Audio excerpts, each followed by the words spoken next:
Everything is now racist, folks. You're a racist, I'm a racist. We all live in one big racist world, and if you're white, it's all your fault. Ironically, according to the good white people who are never racist, right, Joe? If you have a problem figuring out whether you're for me or Trump, and you ain't black. Things are so woke and out of control that people, companies, and groups are now canceling themselves.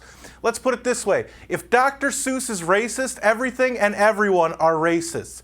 They're eventually going to label you a racist anyway, so why are we fighting so hard to convince people that clearly don't want to be convinced otherwise?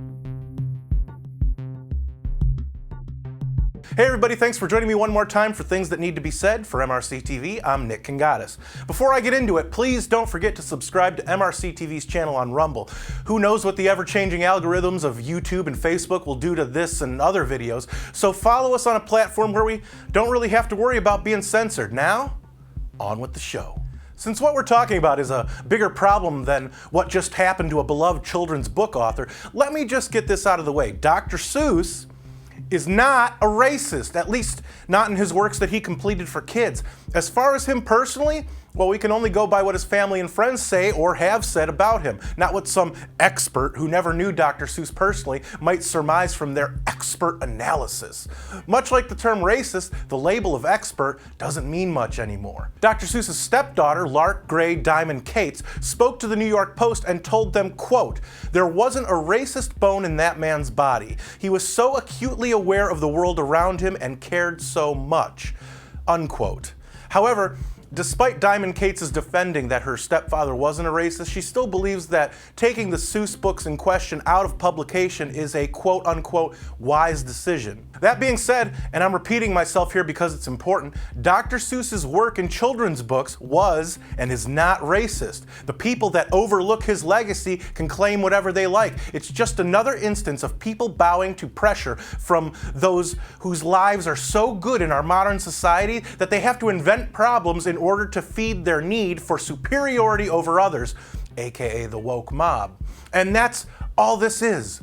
Virtue signaling. It's really the mindset of communists attempting to take over the mainstream. You think these people actually care about racism? If they did, they wouldn't say things like, Washington Post hack Philip Bump tweeted, "Look man, if you think obviously racist imagery is an essential element of your own culture, that says more about you than about Dr. Seuss."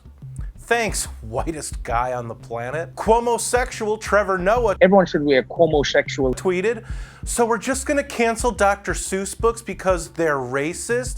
Then what are all the racist kids gonna read, huh?" Ivy League indoctrinated CNN commentator, go figure, Keith Boykin tweeted, "I grew up with Dr. Seuss books and attended the same college, but this reminds us that racism is embedded in the DNA of America.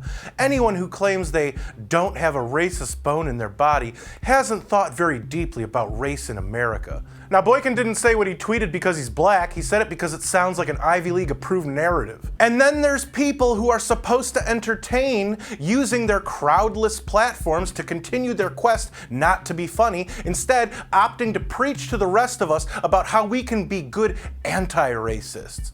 Lame white people like Stephen Colbert had the following propagandistic response for those upset over the Dr. Seuss issue. So the book news you heard today just got your goose, and now you're defensive for old Dr. Seuss. If you find that your bookshelf just got a little bit duller, consider these kids' books from people of color. So don't be so cancel-y, culture-y, whiny. Read these books after pulling your head from your hiney. Just remember, folks, you're no longer allowed to disagree with the establishment and their edicts, or you will be canceled. Well, I don't care about that anymore. You want to cancel me? You can. Those of us who place just as much importance about the left's dogmatic bullshit as the left cares about human life will just find other avenues to annoy them with. This whole thing isn't even about race, and sexist controversies aren't about men and women, and homophobic controversies aren't about the alphabet mafia, even though the establishment consistently and intentionally rile up both sides of the argument from a media, politician, and philanthropist manufactured push in an effort to control all of us through keeping us as divided as possible. If they really cared about racism and attacks by one race to another, instead of only reporting on a hate crime when it's a white person who might have intentionally attacked a black person, then why don't they report the race of some of the people who have attacked the media's new narrative that Asian Americans are victim of racist attacks? A rise in disturbing attacks. The violence involving mostly elderly Asian Americans. This 71-year-old grandmother pushed to the ground, beaten, and left in the street last week. Police arrested a 28-year-old man Monday, who they say also attacked 2 other people. Because it's only racist in their minds if the action is carried out by white people, which in turn makes them the true racists. If they cared so much about men and women being equal, then how come they don't care about the men who beat up on women in sports, but only get away with it because they call themselves women and stupid people call them brave and beautiful? Those of us who live in reality understand one thing about those women. It's a penis. Disgusting. We need to begin thinking in terms of right and wrong, not left or right. That's the only divide we should allow. But even if you're a looting criminal during a race riot, don't worry. The Vice President of the United States will just contribute to the fund that excuses your garbage behavior. At the end of the day, racism is just one of many tools used by the establishment to keep you in line. Activist tools like racism and sexism still work because the overwhelming majority of people aren't racist. You know how I know? Because people still get upset when you call them racist and sexist for things that could only be considered racist and sexist by the people constantly looking for it. You know, actual racists and sexists. Folks, this week, whether you agree or not, these were things that needed to be said. Let me know what you thought of this week's show in the comments, where I do read most and reply to some. And remember to subscribe to us on Rumble and follow us on Clapper. If you like this video, don't forget to share it, comment, and give it a thumbs up. Those are the best ways to let us know that you want us to keep these videos coming. Subscribe to our channel and hit that notification bell so that YouTube might actually let you know when MRCTV comes out with a new video if they haven't censored it or taken it down yet.